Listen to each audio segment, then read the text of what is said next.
What are you eating? Itlog. In English? Yes. In English? Egg.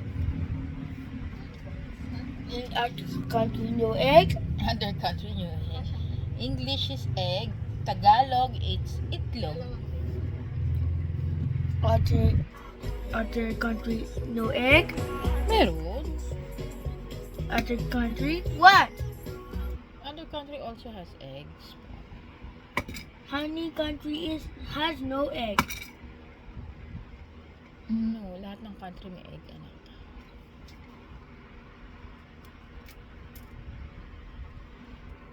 If do I Sa video na to, kakain tayo ng iba, di bang kinamay? Yun, kinamay niya. Kinamay! And then, kinash niya gamit ang kanyang kamay at iba't ibang kinamay Indian street food dito sa Mumbai.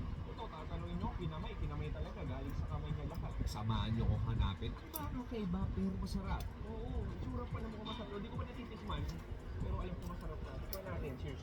Malupit pero malinamnam. Na iba't ibang authentic Mumbai street food dito sa India. At iisa lang ang pangunahing requirement na kada street food na kakainin natin. Dapat, I'll take naman it. ito. Sa India, parang minimum 10 yung ingredients. Ito yung mag-well episode para sa inyo.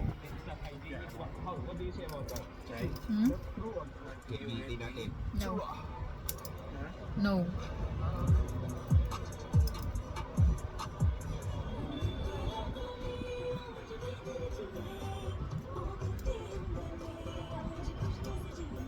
Kapag sinabing Indian street food, pangunahing description dito ay kinamay.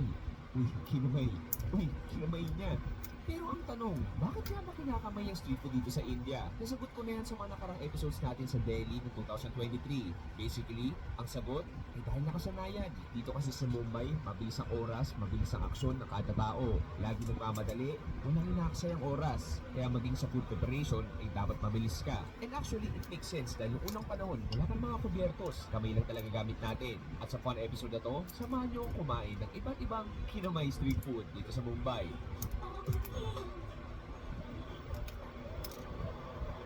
Pare, isang magandang araw dito sa Mumbai, India. Pops, ito yung episode na hinihintay ninyo. Pops, round 2 ng ating authentic Indian Kinamay street food tour. For this episode, maghahanap tayo ng mga Indian street food na dumadapo sa kamay ng mga Indians. Panigurado, magtataka kayo, Pops, lahat ba dyan kinakamay? May mga certain street food na talaga yung dumadapo sa kamay nila. Pero, yun yung mission natin dito, is maghanap ng mga, for fun lang naman to. Tsaka explain ko rin naman talaga ulit sa inyo kung bakit nga ba kinakamay yung street food dito sa India. Anyway, nandito tayo sa tinatawag na Zabari Bazaar, Kaugali. Ang Kaugali is general term siya para sa snack lane o parang isang street na punong-puno ng kainan. So this is a street food heaven. At ako tayo paligoy-ligoy pa, maghanap tayo ng unang kinamay street food dito sa Mumbai. So binintay natin. Chumwa.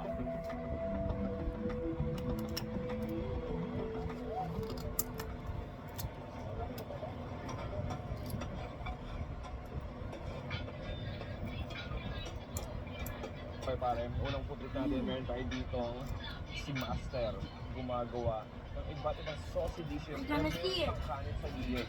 So nakikita ko dito, para sa red marinara sauce with fish, tomatoes, onions, at chilies. So ngayon lalagay siya ng butter. Generous amount of butter. Basically, yan yung pinakaulam natin kasi ito yung kanin. See the table. Yun, kinamay niya. Hmm? Yan ang gusto ko. You Kinamay see the table. ang kanin. So gagawa siya ng fresh made para sa atin. Asin. Chinomoto ba yan? Hindi ko alam. Uy, cilantro. Okay. Nahalo-halo na mabuti. Subscribe if you want it. Siyang mabuti. Mm-mm.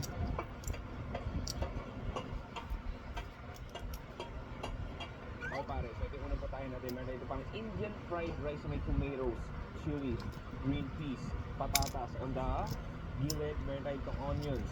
On the gilid, another gilid, meron tayong red sauce. Sige, tikman muna natin yung kanin as is. Freshly made pare, habang pawis ako dito. Cheers! Wow! Masarap! Hindi ko kumakain ako ng biryani, pero hindi. More on the flavor of the kamatis. yung spiciness nandun. Salty, peppery, full of masala, cilantro. Yung cilantro nagbibigay extra bango. Yung juicy and plum tomatoes natin, yung green peas, yung onions, at sa extra sweetness.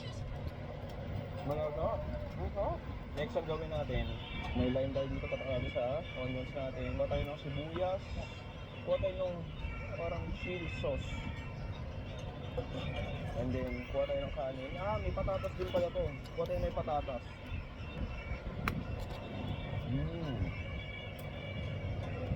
Wow.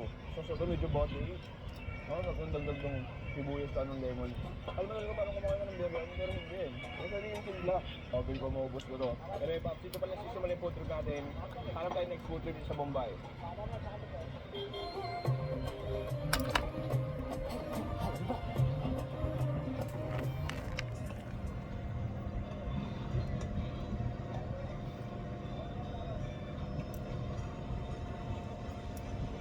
Uy, ano yun? Cilantro.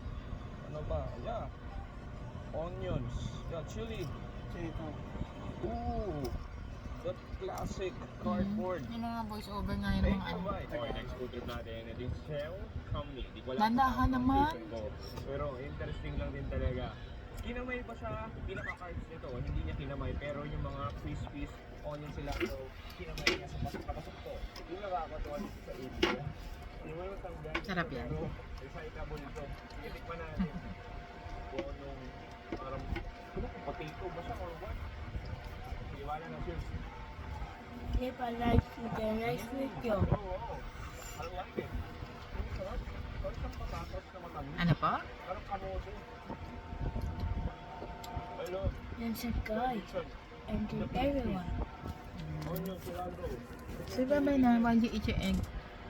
Hindi ko yung trip ah. Ang sarap. Kaya addictive. Bye-bye. Inubos mo naman yung egg sa bibig mo. Ikaw talaga.